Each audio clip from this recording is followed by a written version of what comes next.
یوسف علیہ السلام کی زندگی کو جب ہم دیکھتے ہیں تو ایک ایسا بچہ جو کہ بچپن میں ہی اپنے ماں باپ سے دور کر دیا جاتا ہے، لہٰذا ماں باپ کا بھرپور پیار وہ نہیں لے سکا۔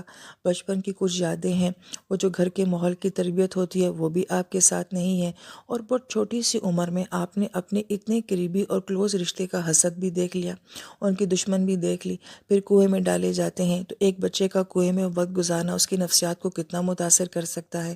پھر آپ کا غلام کی حیثیت سے بک جانا، اور پھر جب آپ بکے ہیں تو آپ ایک دوسرے ملک چلے گئے ہیں، تو گویا کہ بیرون ملک میں آپ ماں باپ کے بغیر پل رہے ہیں۔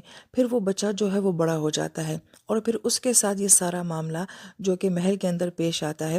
تقریباً مفسرین کرام کی رائے ہے کہ آپ کی 18 یا 19 سال کی ایج ہوتی ہے، اور ٹین ایج میں ایک بچے کو جو ہے وہ اتنی بڑی آزمائش کو فیس کرنا پڑ جائے، تو ہم اچھے طریقے سے سوچ سکتے ہیں کہ وہ بچہ کس قسم کا ریئیکٹ کرے گا، اور وہ کس قسم کی گناہوں کی زندگی میں جو ہے وہ انوالو ہو جائے گا۔ ہمارے بچے تو ہمارے اپنے ہی ملک میں، اپنے ہی گھروں میں ماں باپ کے ساتھ رہتے ہوئے بھی جو ہے اس عمر میں جو ہے بہت سارے غلط کاموں میں پڑ جاتے ہیں۔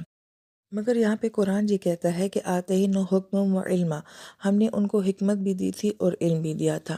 یہاں سے قرآن ہمیں یہ سوچ دے رہا ہے کہ ایک نوجوان کے پاس اگر یہ دو صلاحیتیں ہوں گی، ایک اس کے پاس حکمت ہو اور ایک اس کے پاس علم ہو، تو وہ مشکل سے مشکل سچویشن کا بھی مقابلہ کر سکتا ہے۔ اب اگر اس ساری بات کو ذہن میں رکھا جائے کہ اتنی نازک عمر ہے، اور پھر ماحول ایسا ہے کہ جو گناہوں سے بھرا ہوا ہے، آپ سمجھیں کہ ایک محل ہے، دربار ہے، اور وہاں پہ خادمائیں ہیں، حسن بھی ہے، آسانیاں بھی ہیں، لگژری لائف ہے، اور اس وقت میں ایک نوجوان کے بہک جانے کے کتنے چانسز بھی ہیں، لیکن یوسف علیہ السلام نہیں بہکتے۔ کیوں؟ اس لیے کہ اللہ پاک فرماتے کہ ہم نے ان کو دو نعمتوں سے نوازا تھا، اور ان دو نعمتوں میں سے اللہ پاک نے سب سے پہلے حکمت کا ذکر کیا ہے۔ حکمت آپ سمجھیں کہ وزڈم، روحانیت، صحیح فیصلہ کرنے کی سمجھ، طاقت اور بصیرت کا ہونا، اور دوسرا علم ہے، یعنی کہ علم، نالج کا ہونا، کہ یہ عموماً عمر ایسی ہوتی ہے جس میں انسان کا ذہن بڑا تیز ہوتا ہے، وہ بڑا علم، معلومات، نالج، پوزیشنز لینا، یہ ایج کی خاص خاصیتیں ہوتی ہیں۔ یہاں تک کہ ہمارا بچہ اتنا ذہین ہوتا ہے کہ قرآن پاک حفظ بھی کر لیتا ہے، ڈگری بھی لے لیتا ہے۔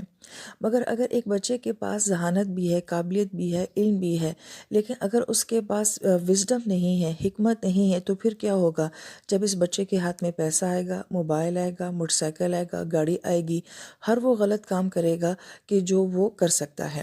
لہٰذا قرآن یہ کہتا ہے کہ صرف علم ہونا، قابلیت ہونا، صلاحیت ہونا ضروری نہیں ہے، نوجوان کے پاس وزڈم ہونا بھی بہت ضروری ہے، حکمت کا ہونا بھی بہت ضروری ہے۔ اور پھر ان دونوں چیزوں میں سے زیادہ کیا ہونا ضروری ہے؟ تو پہلے حکمت لایا گیا ہے۔ اگر انسان کے پاس حکمت ہو، بصیرت ہو، وزڈم ہو، تو اگر علم نہ بھی ہو یا کم ہو تو پھر بھی کام چل جاتا ہے۔ لیکن اگر انسان کے پاس باقی ساری صلاحیتیں موجود ہیں، مگر اس کے پاس اگر بصیرت نہیں ہے، روحانیت نہیں ہے، وزڈم نہیں ہے، تو پھر وہ علم بھی انسان کے لیے کیا بن جاتا ہے؟ نقصان بن جاتا ہے۔